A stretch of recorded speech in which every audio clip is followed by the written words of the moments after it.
Thank you for listening to Depictions Media Radio.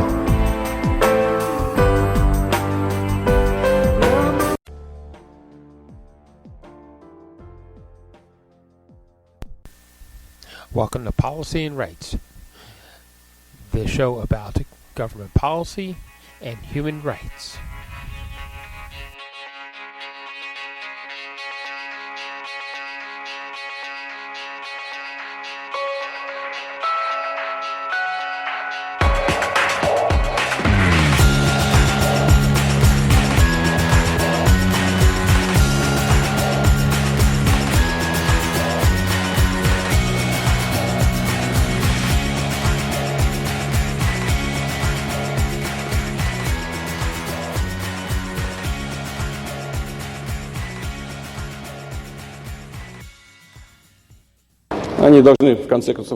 They should really understand that we also have weapons, and they know it.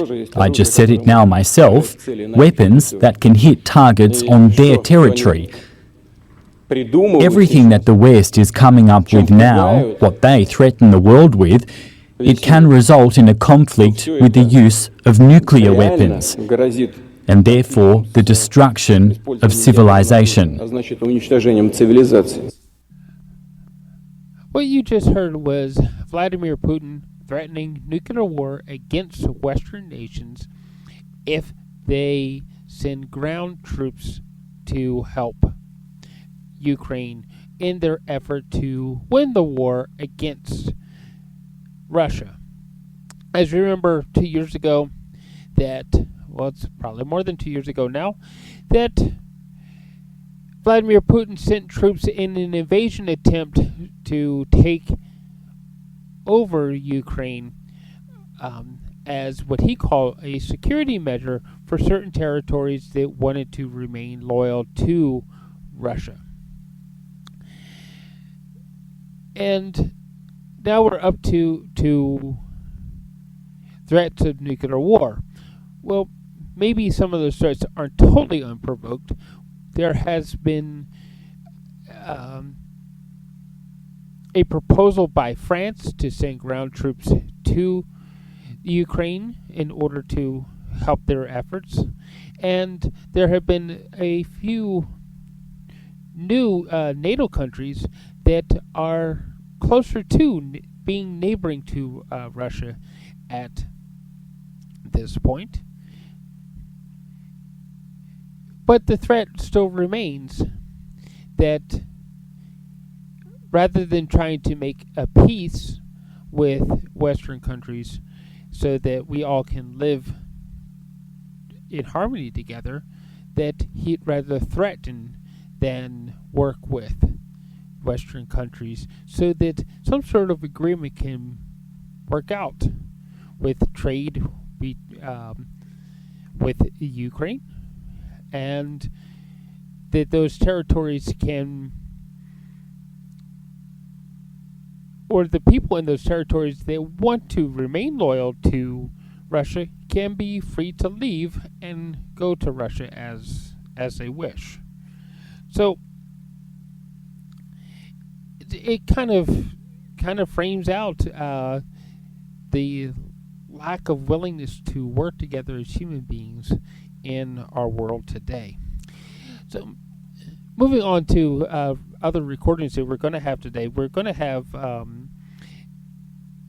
a response from Joe Biden to a problem that they're having with the Mexican border. He's going to be making a speech from Texas, which is the state that holds the largest Mexican border to it and has some of the most problems with Mexican nationals trying to cross illegally into the United States.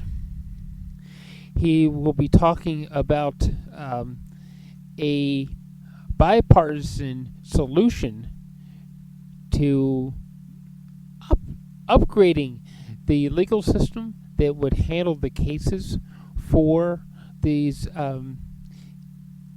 illegal immigrants and help process them back quickly so that they can be returned to Mexico or other points as quickly as possible. Instead of taking years, then it would take maybe months.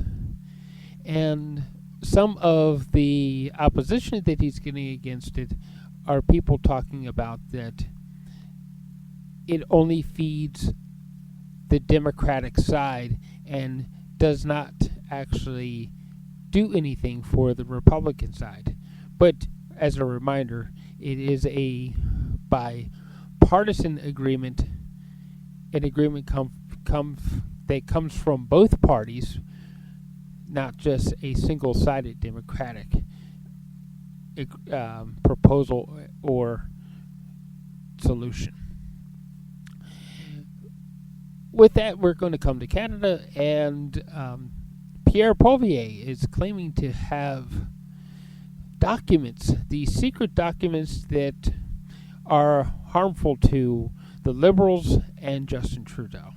That they were hiding things, and these documents prove how much they were hiding. And again, what we're looking at is that a mudslinging operation from one side to the other. The Conservative Party slinging mud at the Liberals, trying to make them look bad. At this point, I don't think that the Conservative Party needs to do a whole lot to make the Liberal Party look worse than what they are, especially when we look at some of what the public polls actually say and the public opinion of the Liberal government is at this point, and Justin Trudeau.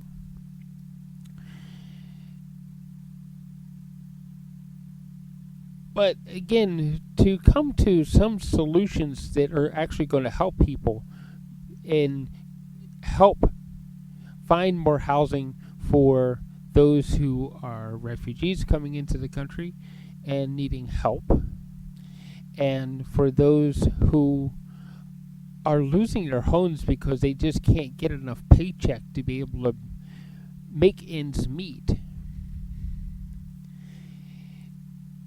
To a lot of different things that maybe instead of fighting against each other, that they need to come up with more coalition ideas that will help people instead of trying to push one way or the other way with mudslinging and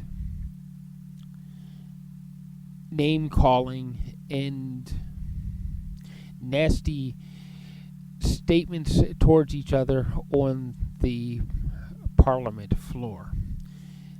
So why don't we get started? We're going to start off with Joe Biden as he talks about this bipartisan agreement, this bipartisan solution to the Mexican border problem that the United States has. And then we'll hear from members of government in Canada and Mr. Poilievre talking about secret documents that are damning to the Liberal government. Again, thank you. As my mother would say, please excuse my back. I apologize. Well, folks, good afternoon. Before we start, I'd like to say a few words about the devastating wildfires that are scorching Texas Panhandle and northwest Oklahoma. Yesterday, one of the biggest fire events in Texas history, with more than 1 million acres of Texas land burned. From the start, I directed my team to do everything possible to help protect the people in the communities threatened by these fires. In response to specific requests made from the state, we already have more than 500 federal personnel here working on fire suppression.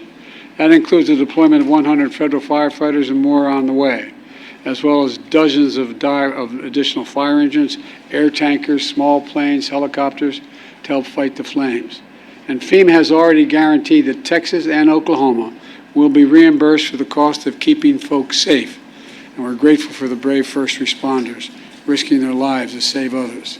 And we urge folks to listen to the warnings from the local officials, listen to them.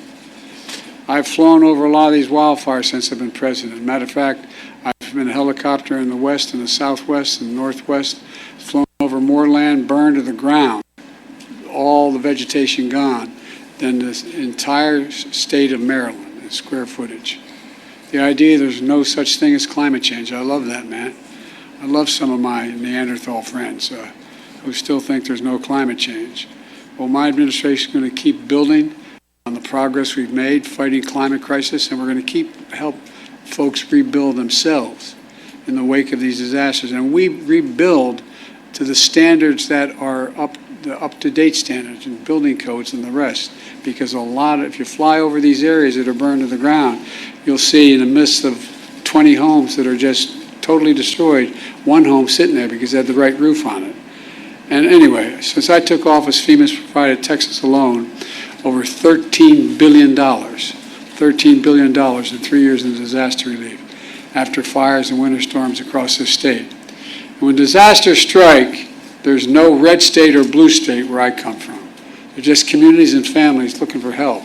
So we're standing with everyone affected by these wildfires. We're going to continue to help you respond and recover. Now, turning to the purpose of my visit. I want to thank Congressman Gonzalez. There you are, pal. I thank him. I thank him for the passport into his district, but he's been a great partner. I also want to thank Mayor Cowan for his partnership, and I want to thank County Judge Trevino for over 30 local officials who've joined us here today. No one works harder for a safe, secure border than all of you. And Secretary Mayorkas has joined us today, and he's joined by 7 mayors, cities and towns across South Texas. 4 county judges here from across the state. I told the county judge that I used to be a county official. It's the hardest job in American politics. You know why? They think you can do everything, you don't have the budget. So anyway. And the 2 leaders from the Texas legislature, State House Leader Trey is here, Trey Martinez Fisher, and the State Senate Leader Carol Alvadero. And all the other local officials that are here today, I want to say thanks. Folks, it's real simple. It's time to act. It's long past time to act. I just received a briefing from the Border Patrol at the border, as well as Immigration and Enforcement, asylum officers, and they're all doing incredible work under really tough conditions. Really tough conditions. They told me what you already know and we already know. They desperately need more resources. Say it again, they desperately need more resources. They need more agents, more officers, more judges, more equipment in order to secure our border. Folks, it's time for us to move on this. We can't wait any longer. Folks, on my first day as president, I introduced a bill I sent to Congress, a comprehensive plan to fix the broken immigration system and to secure the border. But no action was taken. Then months ago, my team began a serious negotiation in a bipartisan group of senators, leading conservative Republicans and progressive Democrats. And it resulted in a compromise bill. It's the toughest set of border security reforms we've ever seen in this country. It's pretty basic. With this deal, we could hire 1,500 additional border security agents, 1,500 additional officers, and between ports of entry. For the last 4 years, staffing has been roughly that, flat, just flat. Agents working overtime, spending long hours patrolling the border, making major sacrifices. And I know it takes a big toll on them and their families. That's why in December I signed a bill finally getting Border Patrol agents what I've been pushed by and reminded by the congressman, overtime pay they deserve. They're finally getting overtime pay. I mean, it's ridiculous it took this long. It was long past time, and I was proud to do it, but we need to do more. It's time to step up. It's time to step up, provide them with significantly more personnel and capability. We also need more immigration judges to help handle the backlog. There are 2 million cases, backlog of 2 million cases. This bipartisan deal would provide funding for 100 more immigration judges immediately. Would also establish new, efficient, and fair process for the government to consider asylum claims for those arriving on our border. Today, the process to get a decision on an asylum claim takes 5 to 7 years. Now, you all know it down here, but the people around the country don't understand it. It's far too long. You come in, you say I have a credible fear, and we've changed that standard to make it hard. We want to change, make it harder. And what happens? You say, well, okay, you can come in the country, but come back in 5 to 7 years, maybe as many as 8 years, and you'll get a hearing from before a judge to determine whether you can stay.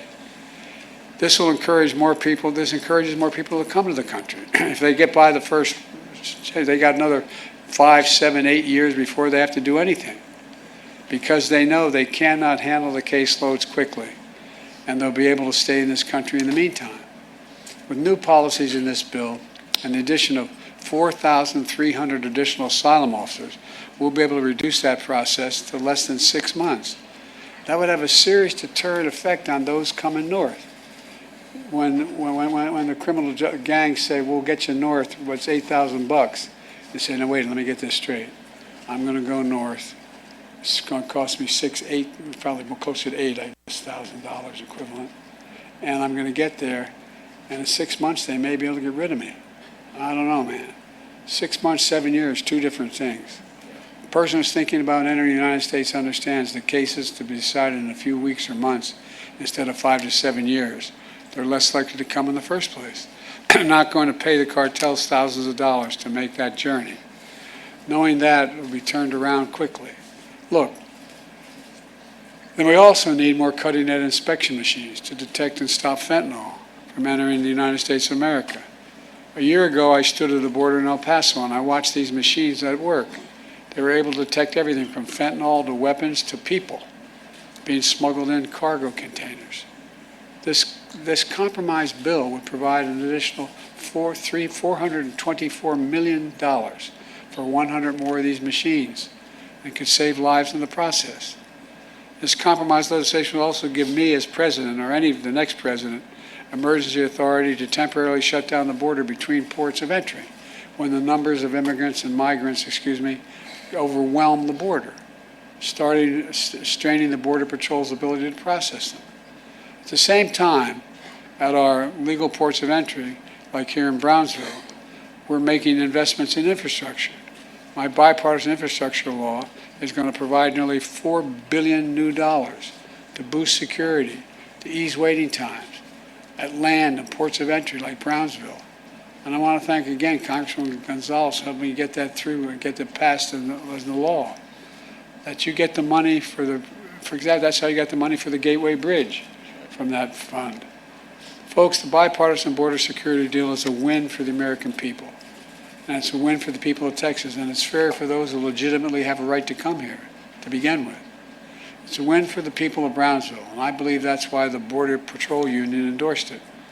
I believe that's why the National Chamber of Commerce endorsed it, not known as a Democratic organization with a capital D.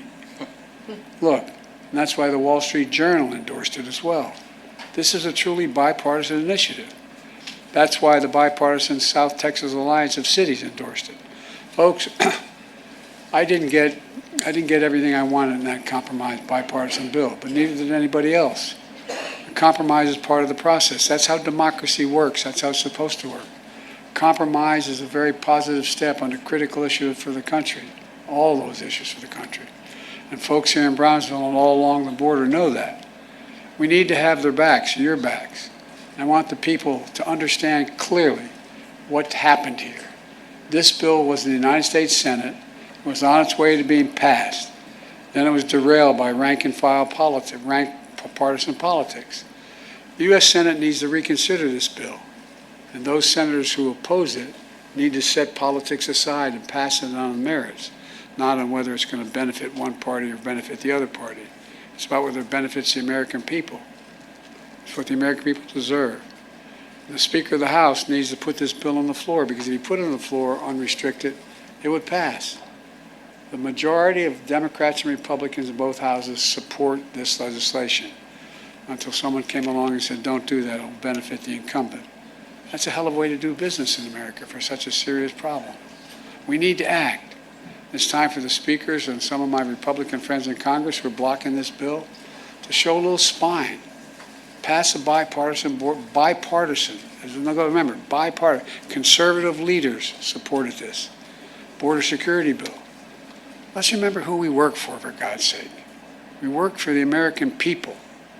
Let me end with this. I understand my predecessor's an Eagle Pass today. So here's what I would say to Mr. Trump. Instead of playing politics with this issue, instead of telling members of Congress to block this legislation, join me, or I'll join you in telling the Congress to pass this bipartisan border security bill. We can do it together. You know and I know it's the toughest, most efficient, most effective border security bill this country has ever seen. So instead of playing politics with the issue, why don't we just get together and get it done? Let's remember who the heck we work for. We work for the American people, not the Democratic Party, the Republican Party. We work for the American people. And let's remember who we are. We're the United States of America. No, I mean this. Think about this. There's nothing beyond our capacity. Nothing when we work together. And if all things we should be working together on is this, we have the formula to get it done.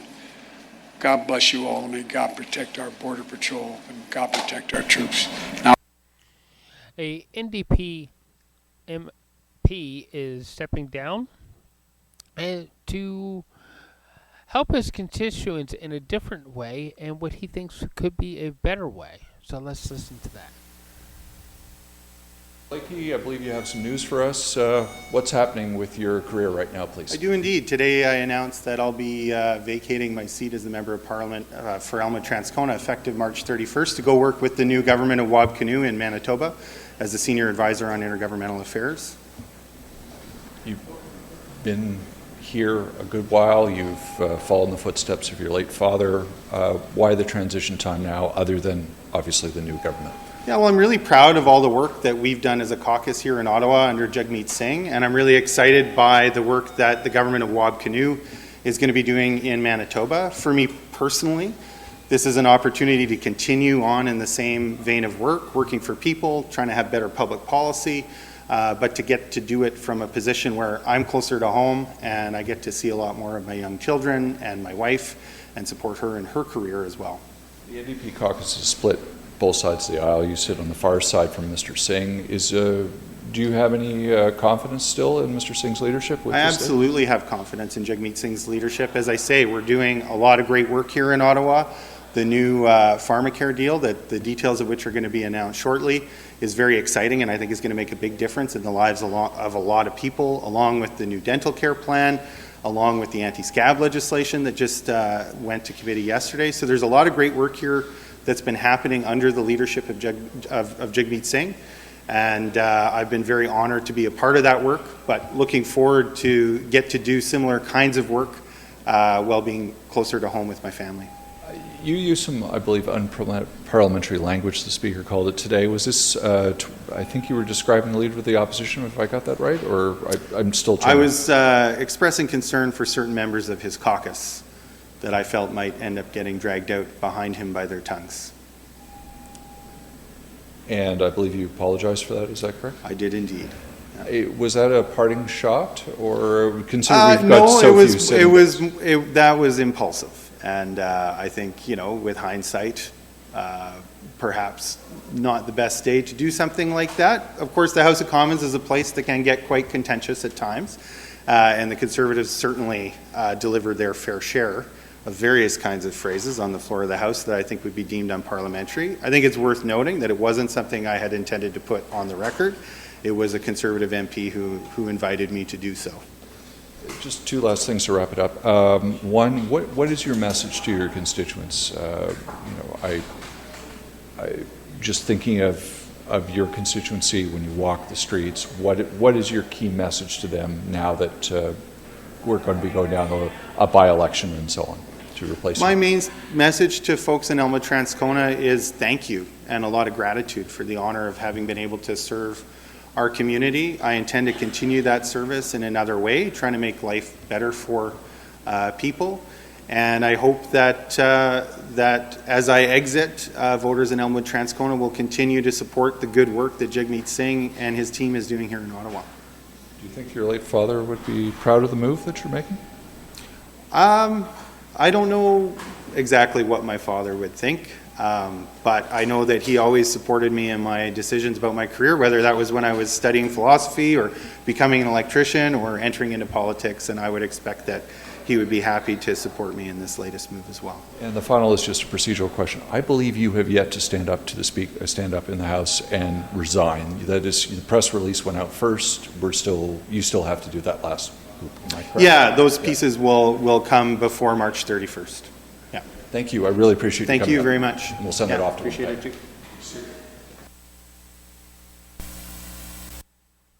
Mr. Poilievre with secret documents that will do harm to the Liberal government after they've been released. Well, he's releasing them now, isn't he? So, let's hear what Mr. Poilievre has to say. On savait déjà qu'après 8 ans, Justin Trudeau n'en vaut pas le coût, la corruption, ni le camouflage. Mais maintenant, on sait qu'il n'est pas capable de protéger les Canadiens. On vient de recevoir ces documents-là. Ces documents que Justin Trudeau voulait camoufler pendant des années. On sait maintenant pourquoi il voulait les camoufler. Le document montre que dans le laboratoire du gouvernement Trudeau, qui est responsable pour gérer et étudier des virus et pathogènes les plus dangereux, l'une des responsables pour le programme collaborait avec l'armée chinoise et spécifiquement les responsables de l'armée chinoise pour le bioterrorisme. Voici les constats que nous venons de recevoir. Regardez.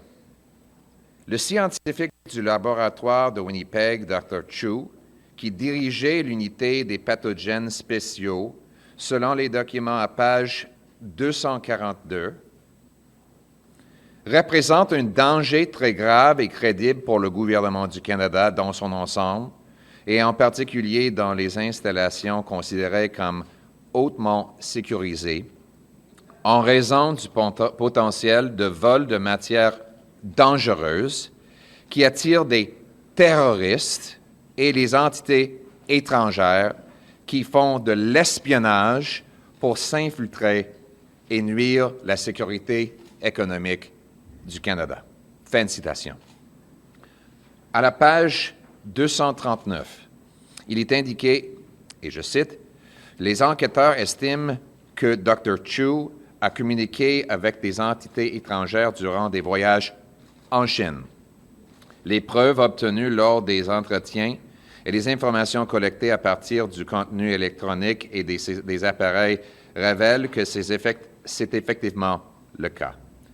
En tant qu'expert en la matière ayant accès à des informations sensibles et à des matières dangereuses, Dr. Chu représente une menace réaliste et crédible pour la sécurité économique du Canada en organisant des réunions répétées et clandestines avec des entités étrangères. » Fin de citation. Dr. Chu, et je répète, c'était le responsable du gouvernement Trudeau pour des virus et des pathogènes dans son laboratoire le plus sécurisé, a mené des recherches conjointes avec le Major général Chen Wang de l'Armée populaire de libération de Pékin, qui, selon les documents à la page 236, est considéré, et je cite, considéré comme le meilleur virologue de l'Académie des sciences médicales militaires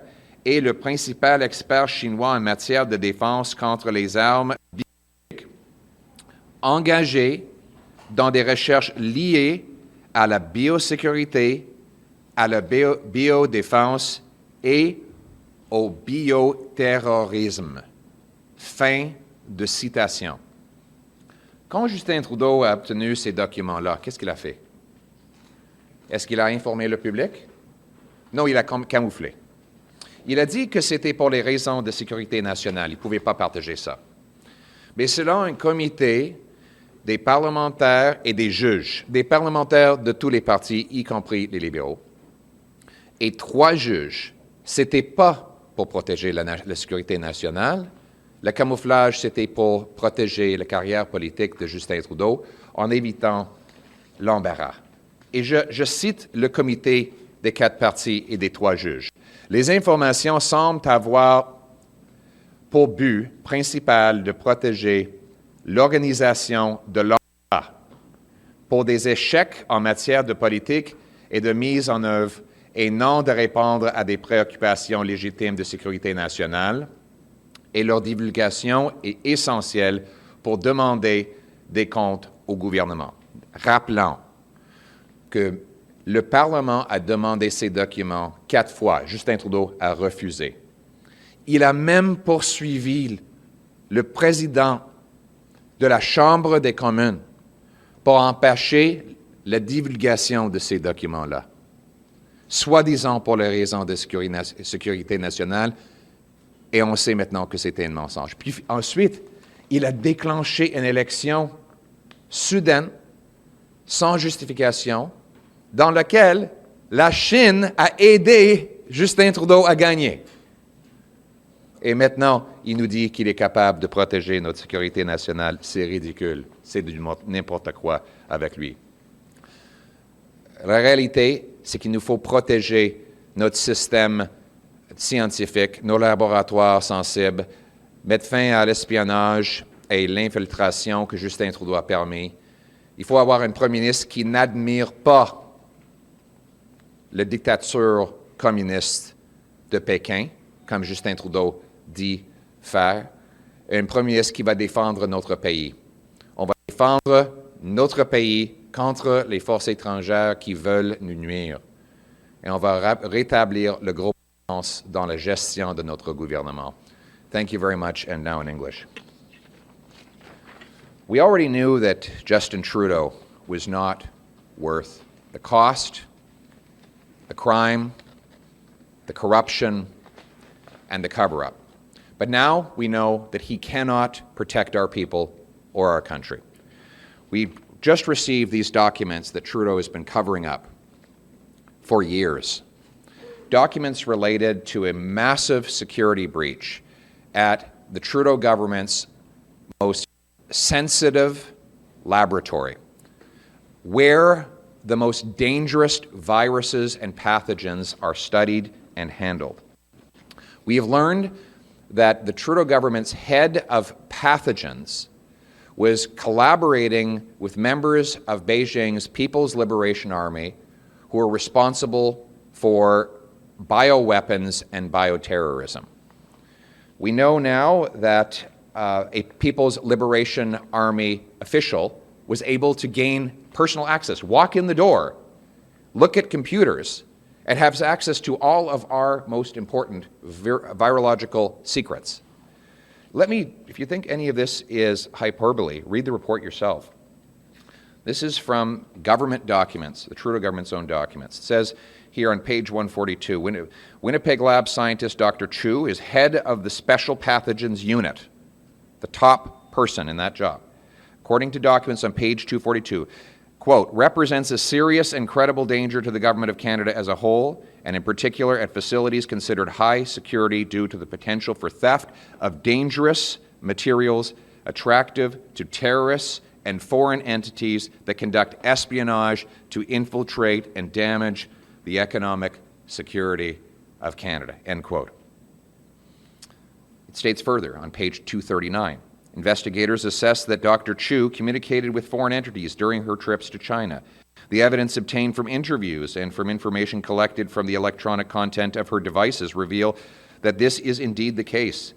As a subject matter expert with access to sensitive information and dangerous materials, Dr. Chu presents a realistic and credible threat to Canada's economic security when conducting repeated and clandestine meetings with foreign entities, end quote.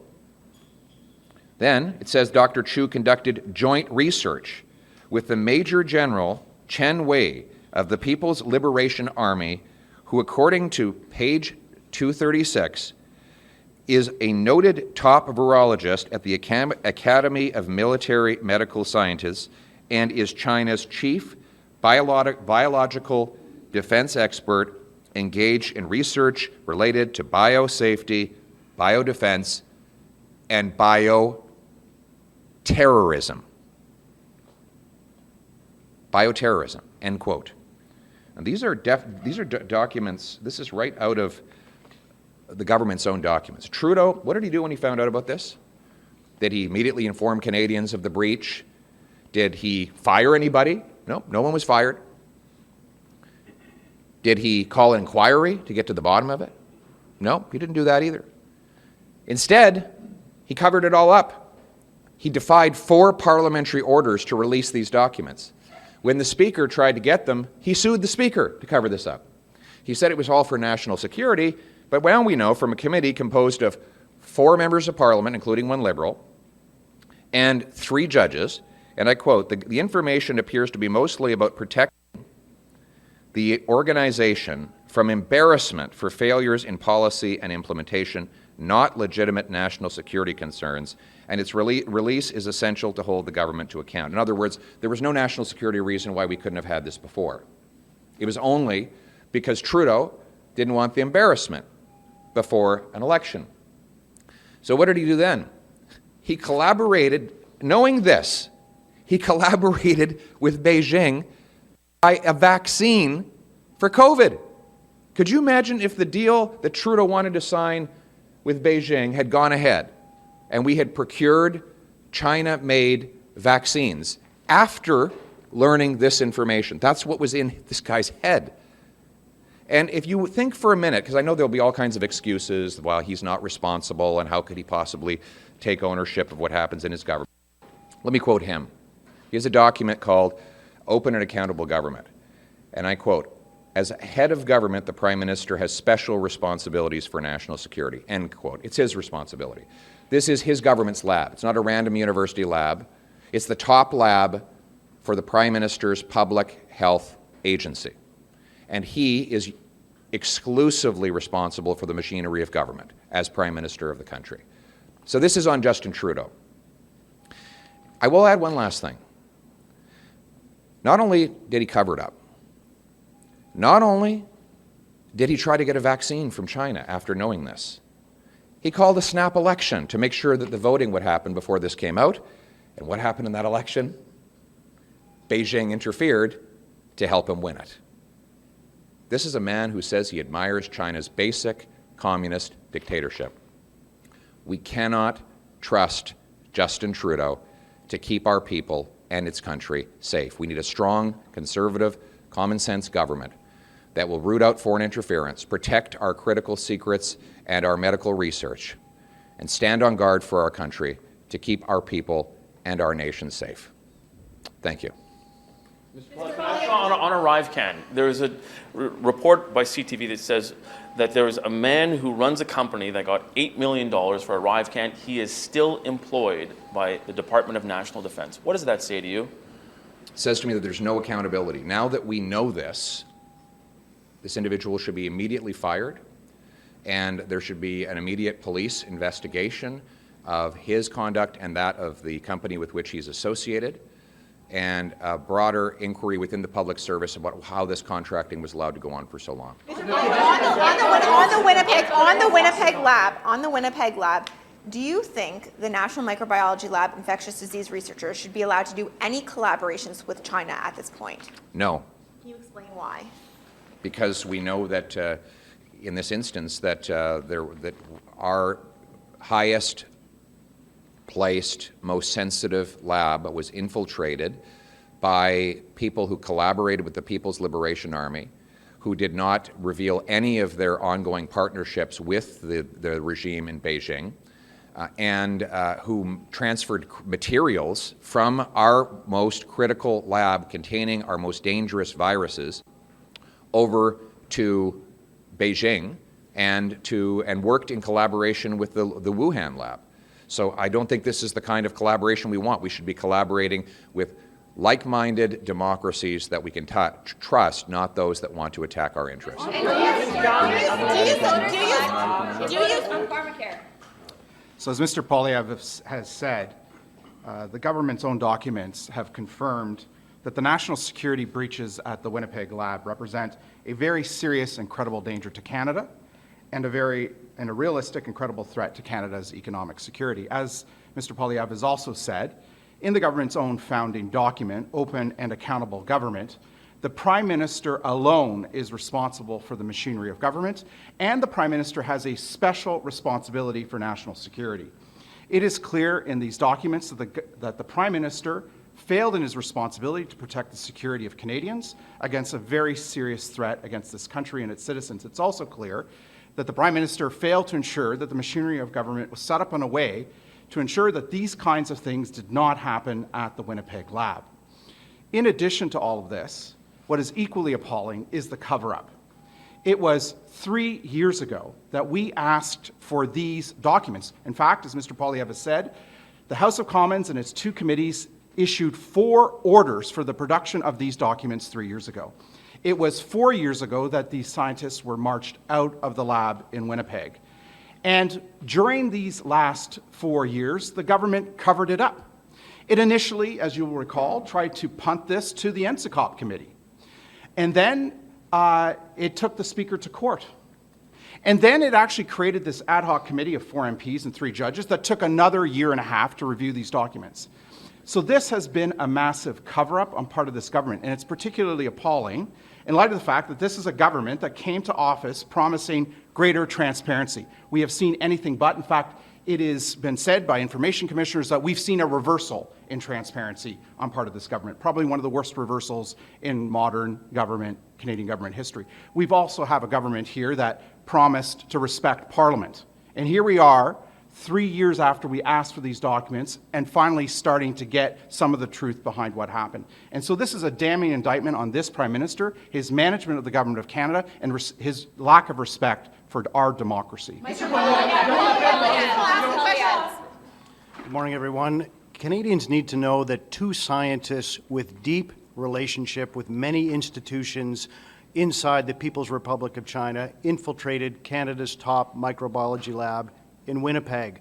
While there, People's Liberation Army scientists from the Academy of Military Medical Scientists, which is charged with biology-enabled weapons, were able to gain a secret security clearance which gave them unfettered and unsupervised access to the laboratory and to the computer-based science network.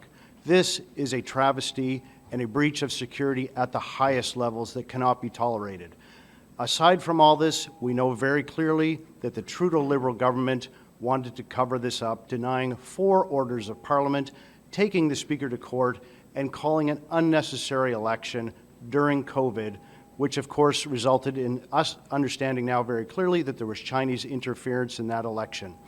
Canadians need to know also that this was not a national security threat cover-up. It was a cover-up to avoid political embarrassment. This is an embarrassment to our country, and Canadians also need to know who is going to be held responsible in this Sunny Ways government. Who covered this up? Who is at the head from a political nature? Why did they cover up for so long?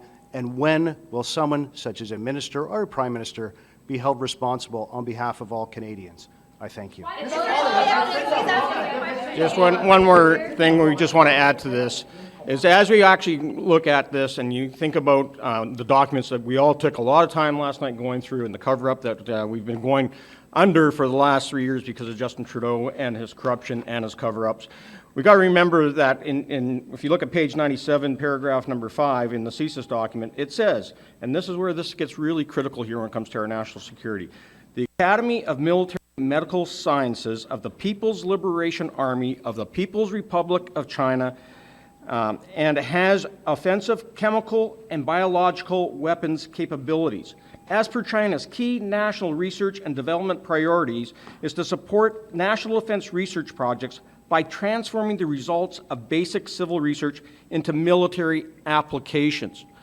So although you have Justin Trudeau not at all concerned about our national security, more concerned about his political embarrassments. Us as Conservatives under Pierre Poilievre want to make sure that we continue to go out there and support our national security and make sure that this never happens again. We don't know exactly what materials, technology, viruses, and other biological things that are in that lab were actually turned over to the PRC and to the People's Liberation Army. We know that they're interested in weaponization.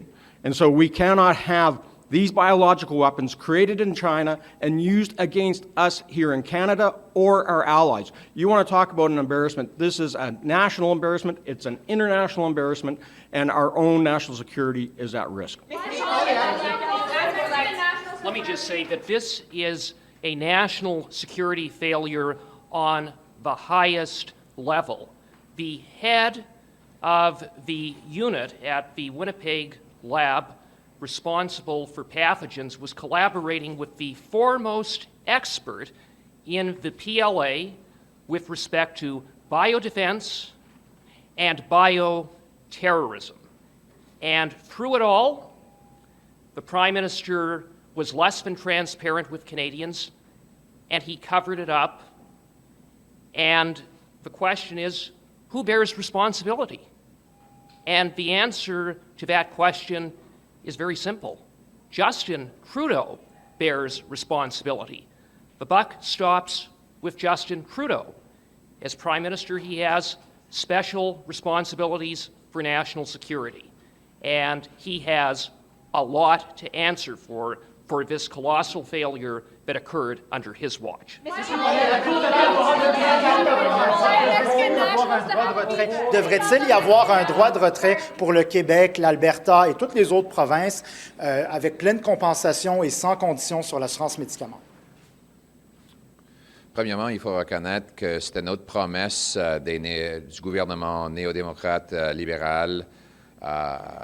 On verra ce que ça va livrer.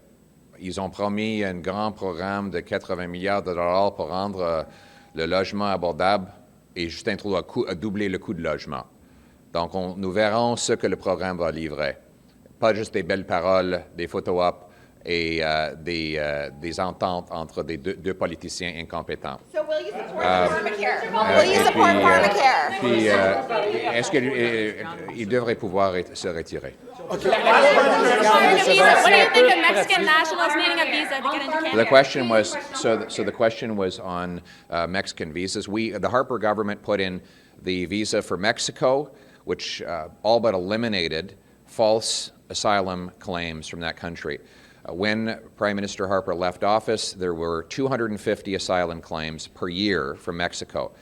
After Justin Trudeau got in and lifted the visa requirement, that rose to 17,000, of which only 11% were actually found to be legitimate asylum claimants. The rest were presumably illegitimate. And as a result, we have the social services and our housing market completely overwhelmed with false claimants. First of all, the visa never should have been lifted by Trudeau. He's the one that caused the chaos in our immigration system. He and he alone is to blame for it. We called for him to reverse his mistake a month ago. Finally, he has backed down to me on that demand, and I only wish that he had done it sooner. I should do that in French, en français. Évidemment, le gouvernement Harper a mis en place l'obligation de visa pour le Mexique, ce qui a presque éliminé les faux demandeurs d'asile. En fait, il y avait seulement 250 demandeurs d'asile dans la dernière année de Stephen Harper. Il y a maintenant 17 000 demandeurs d'asile. 17 000. Vous pouvez regarder les chiffres vous-même. Et dont 11% sont trouvés légitimes. Donc, l'autre 89% ne sont pas. Ça a débordé le système de services sociaux et de logement, surtout au Québec. Le Québec est à un point de rupture à cause de l'incompétence de Justin Trudeau en ce qui concerne notre système de l'immigration. C'est pour ça qu'on a demandé il y a un mois que Justin Trudeau rétablisse le visa qu'il a enlevé Et finalement, il a cédé à la pression conservatrice pour remettre le visa. Il n'aurait jamais fait cette erreur et maintenant les Canadiens en paient le prix. Il n'en vaut pas le coup.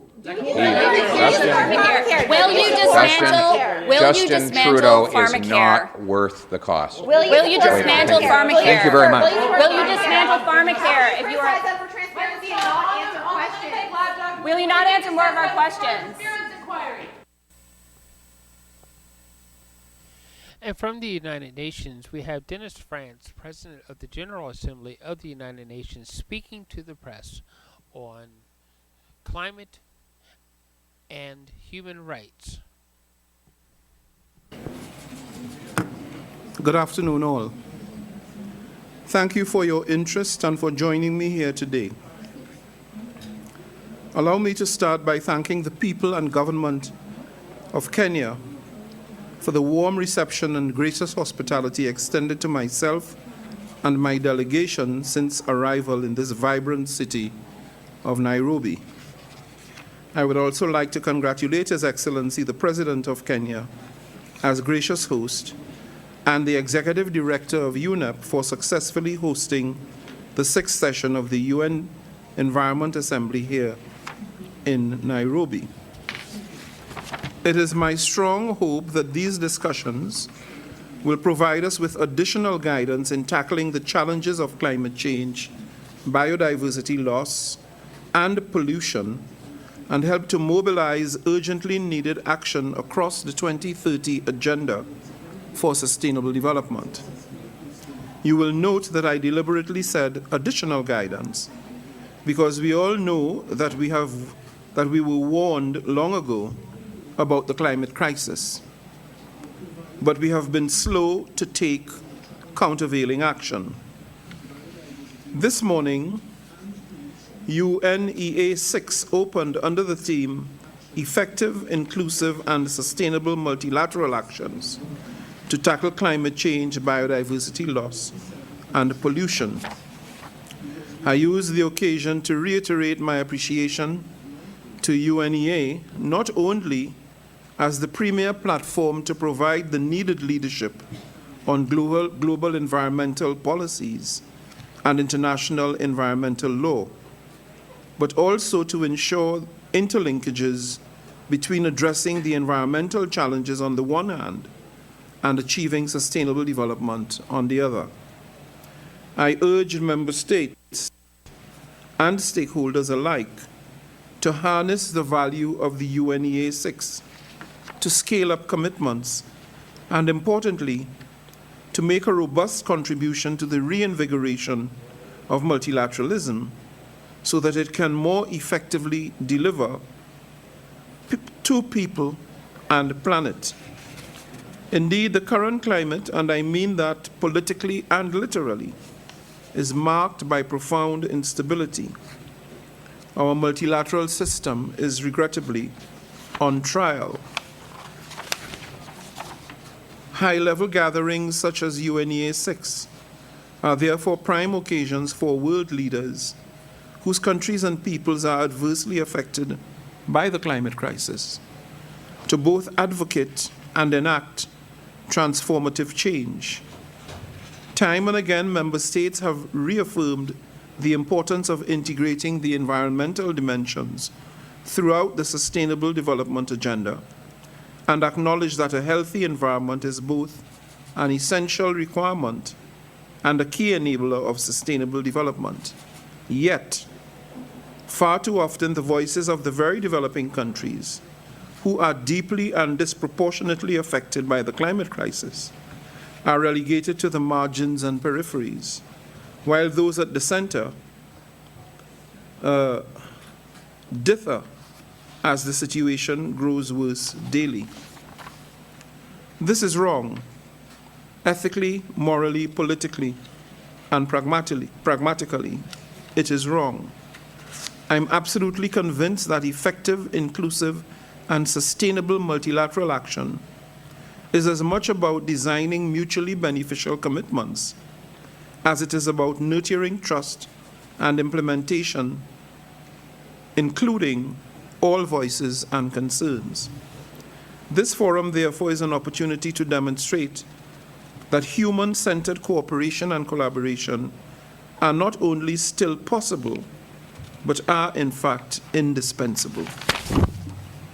During my visit to Kenya, I will also engage with senior government officials, including His Excellency the President, Dr. William Somei Ruto, the Prime Cabinet Secretary and Cabinet Secretary for Foreign and Diaspora Affairs, His Excellency Mr.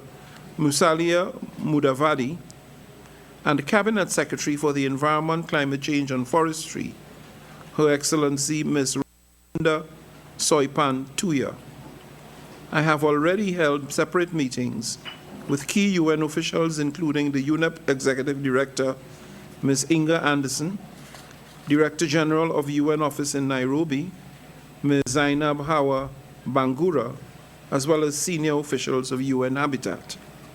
Furthermore, I will use the opportunity of being in Nairobi to engage with civil society and visit projects managed by UN Habitat in the vicinity of Nairobi.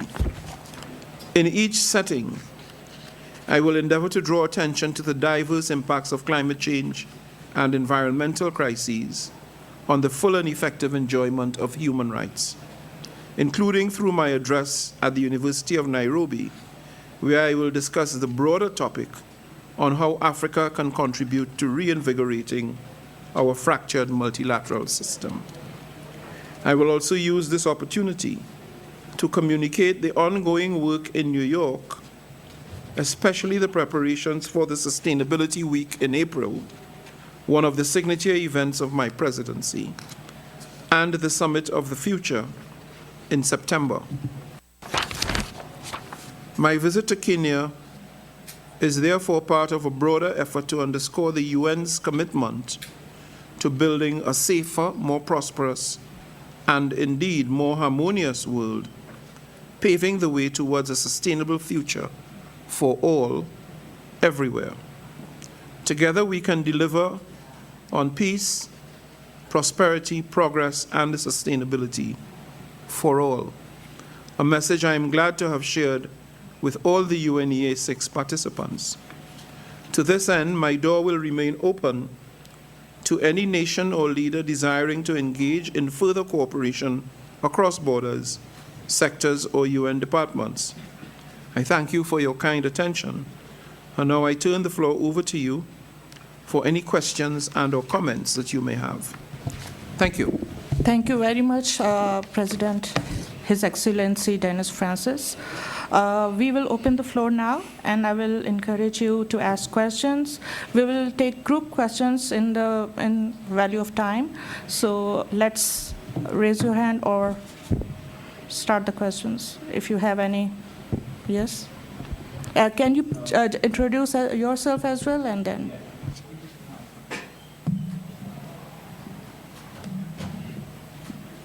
Okay, so I'm Carlos from the Spanish News Agency.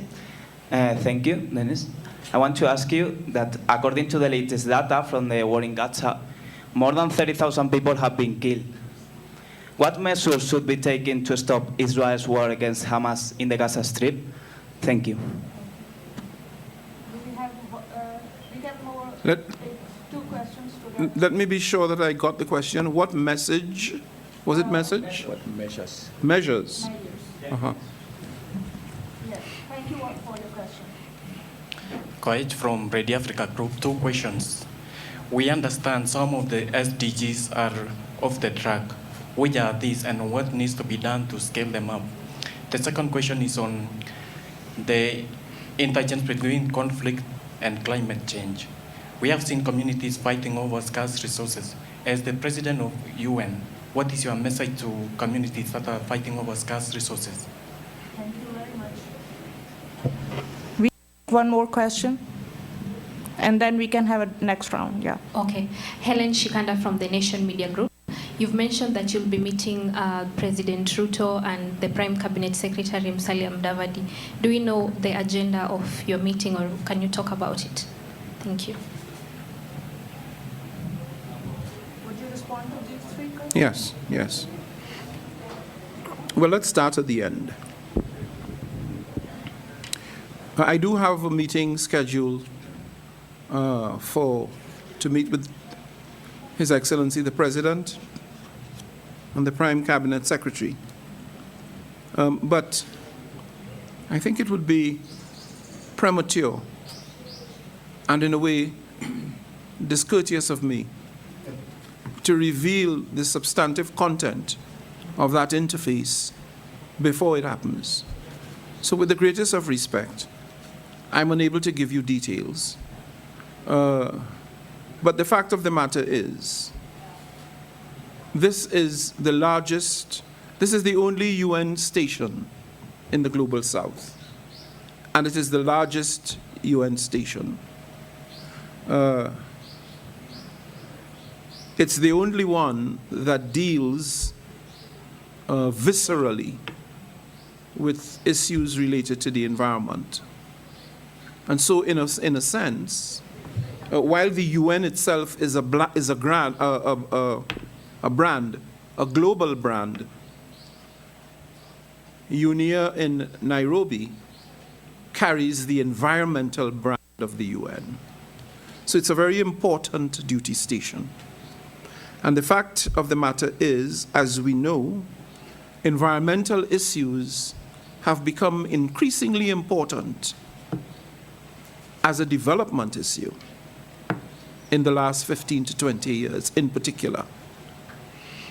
Whether our civilization succeeds or fails, to a large degree, will depend on the extent to which we can effectively address the environmental issues that are confronting us, perhaps the most pernicious of which being climate change.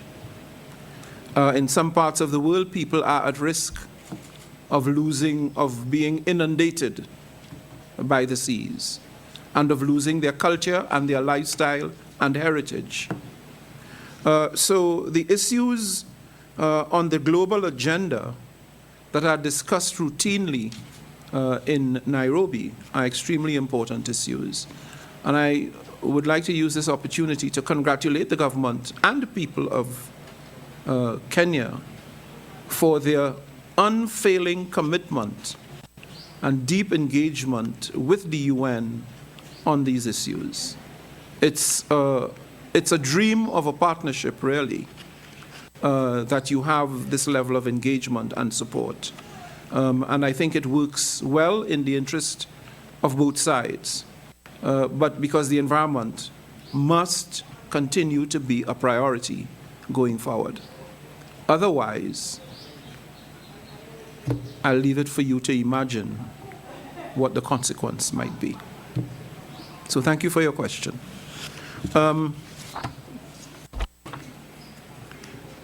What measures need to be taken to stop the war in Gaza?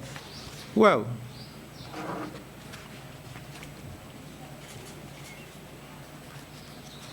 war is a decision, isn't it? It's a decision. It's a human decision. And therefore, it's not difficult to stop the war. Those who are waging war can, in an enlightened moment, decide, okay, we're stopping it. Stopping it does not mean giving in. It does not mean canceling the legitimate right of the Israeli people to live in peace and security. It means none of that. It simply means, and importantly, avoiding further bloodshed, pain, and suffering. It simply means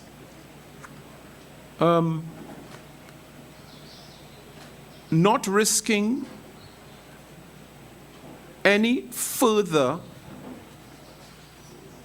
the loss of human dignity by the people who live in Gaza. It means respecting their rights as innocent civilians who are non-combatants to live.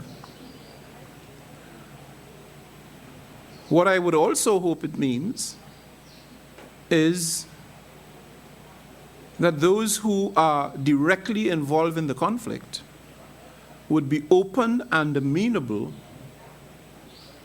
to a process, a political process of dialogue that could lead the way towards finding a lasting settlement.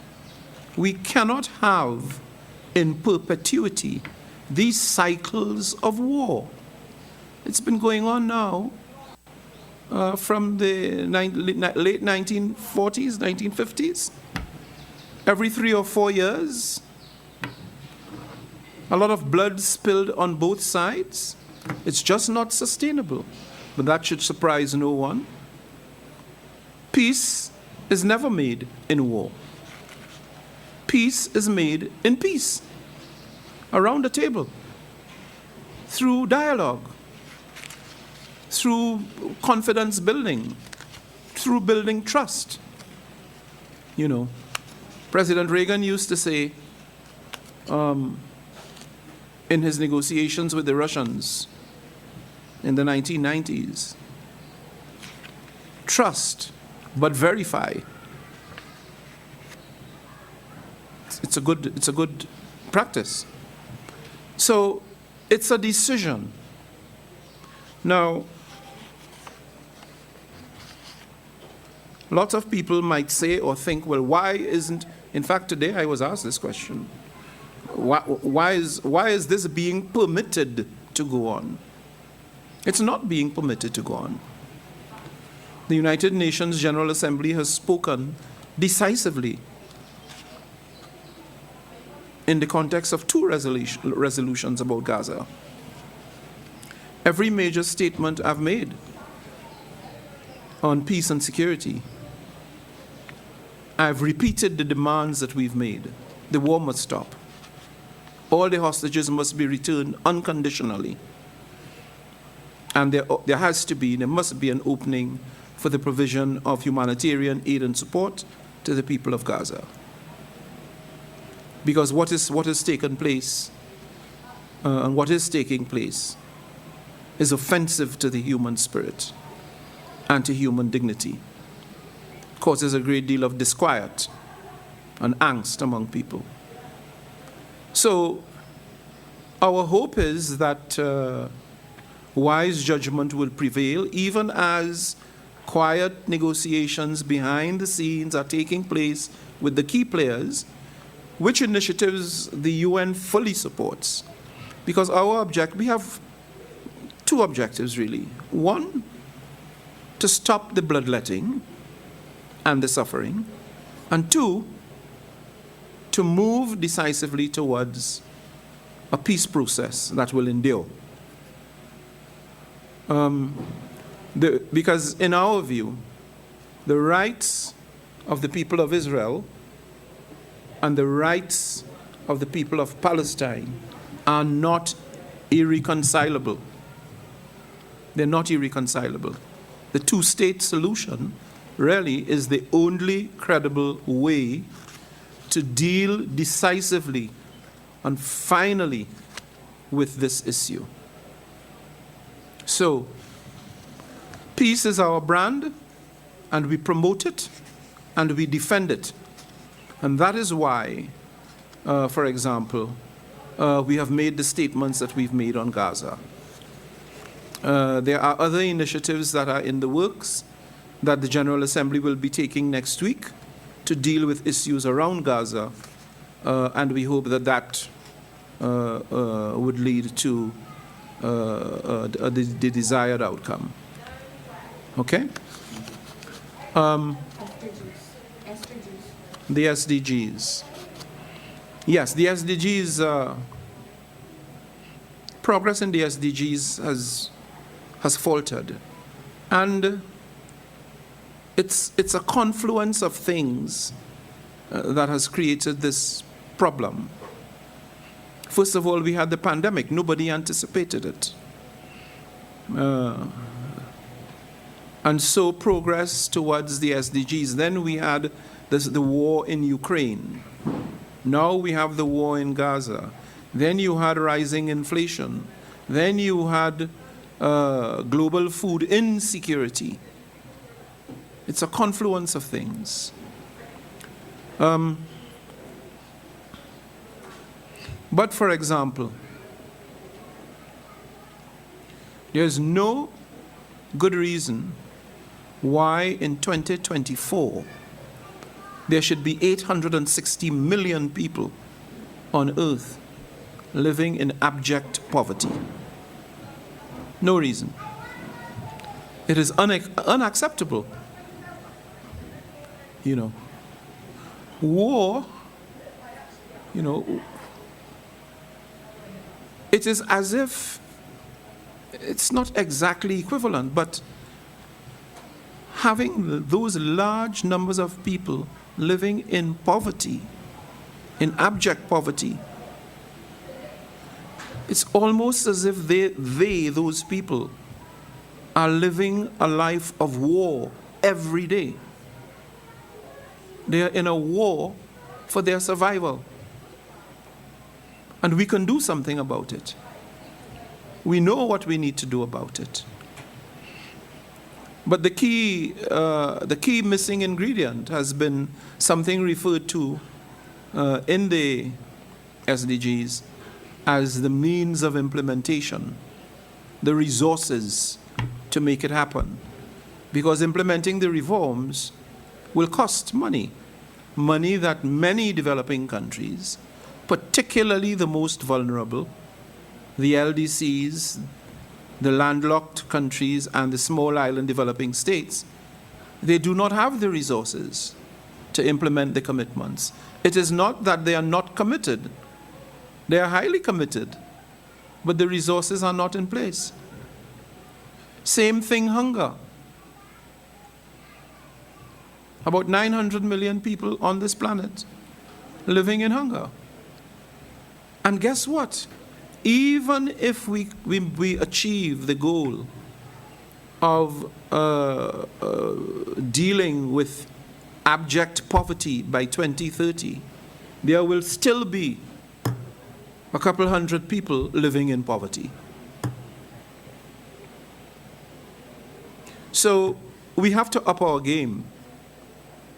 We have to honor commitments that we've given. That has been lacking thus far. We have to mobilize the resources necessary to impactfully change people's lives, to give them hope, to lift them up, to empower them, really, so that they can be encouraged and supported in undertaking personal initiatives that would improve the conditions of living and the level of welfare for themselves and their families. And this is a human, the SDGs, as you know, is very human-centered. It's all about people. And so our hope is that the Summit of the Future will produce a strong, ambitious outcome in terms of the commitments that will be given, the further commitments to address the problems confronting both the planet and the population in 2030. One more question about climate. You had a climate question? I do? Yeah, SDG and the connection between the climate. Can you repeat your question? I didn't get that one.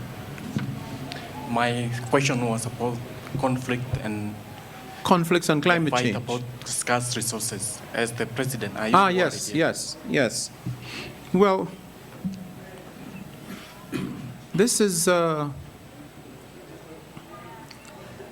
situation that we will have to learn to live with, because resources are under great pressure. And if we do not manage them sustainably, we will run out of them sooner rather than later. Let's just take, for example, water, potable water. There are many places in the world where water is already in short supply. Perennial drought in the southwest region of the United States, for instance. In parts of California, which has a large agricultural sector, a large viticulture sector, producing fruits and vegetables. Water is an issue in many parts of the world. That's why the UN has a process dealing with water. Because we have to learn to manage resources more sensibly and more sustainably. Most people do not understand that water is very costly to produce. You don't just wave a wand and make it happen. It's very costly to produce and to distribute. And most governments are not in a position to finance that. Even if one could find the water. So we have to be sensible. The answer is not to engage in conflicts and fight over it. The answer has to lie in a very sensible, rational discussion, first of all, about how to improve the production of water, and secondly, how to manage it sustainably so that both sides can share it. That's the only real solution. There has to be some agreement, some understanding between both parties about how to share the resource.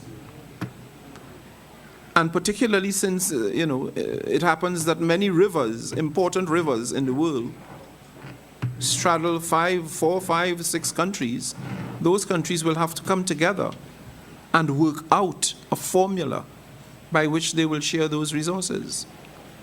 Otherwise, what you will have is repeated conflict, angst, pain, people losing their lives over something that cannot be fixed, certainly not in the short term, because of climate change. And to square the circle, part of the solution to that is for each of us individually to reconsider our own actions and the impact it has on climate change.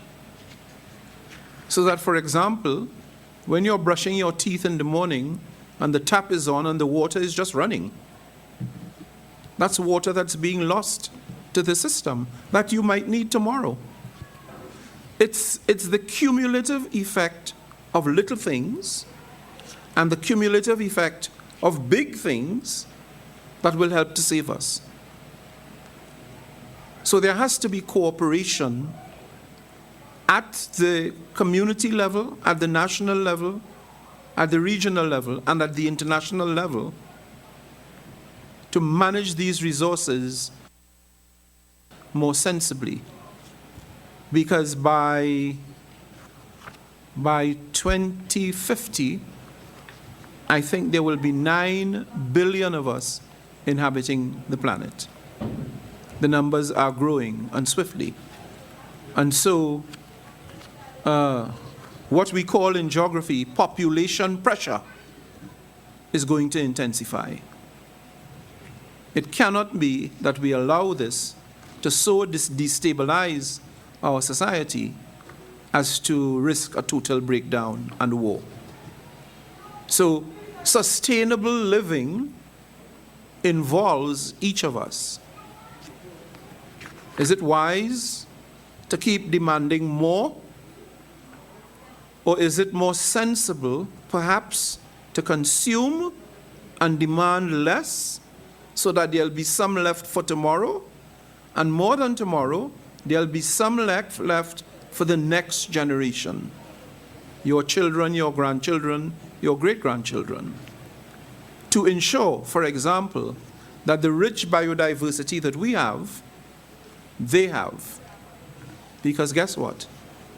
Many of the medical solutions that could address some of the diseases that are so rampant nowadays, maybe the source of the cures might reside in that biodiversity. So we have to find a way to live responsibly and harmoniously with the environment. That is the only way we'll be able to succeed. With these alarming figures in mind, let's move to the next round of questions. So, you had a question? Okay. So, if we have no more questions, okay. Do you have a question? No. Okay. So, I will thank my dear correspondents for being here and engaging with us. On behalf of President Dennis Francis, thank you for coming and have a great evening. Thank you very much.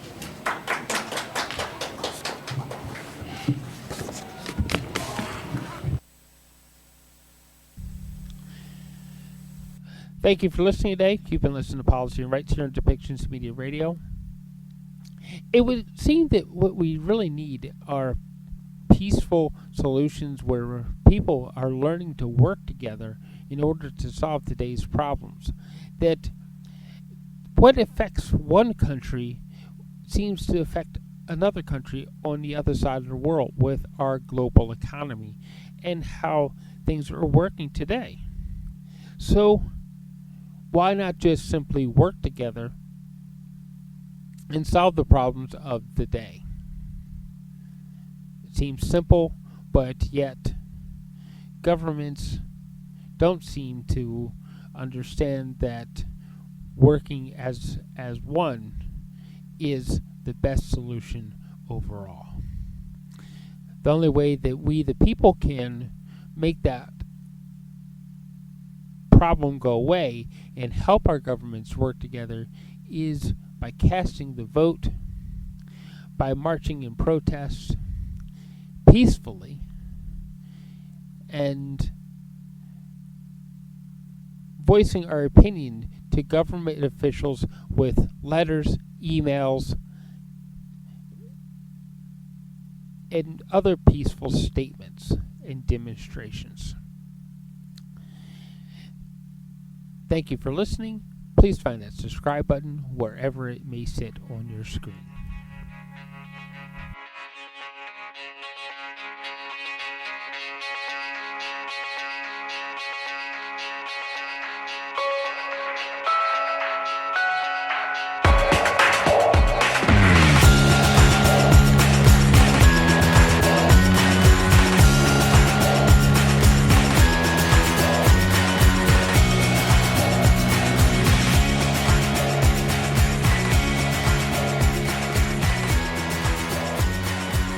This show has been produced by Depictions Media. Please contact us at depictions.media for more information.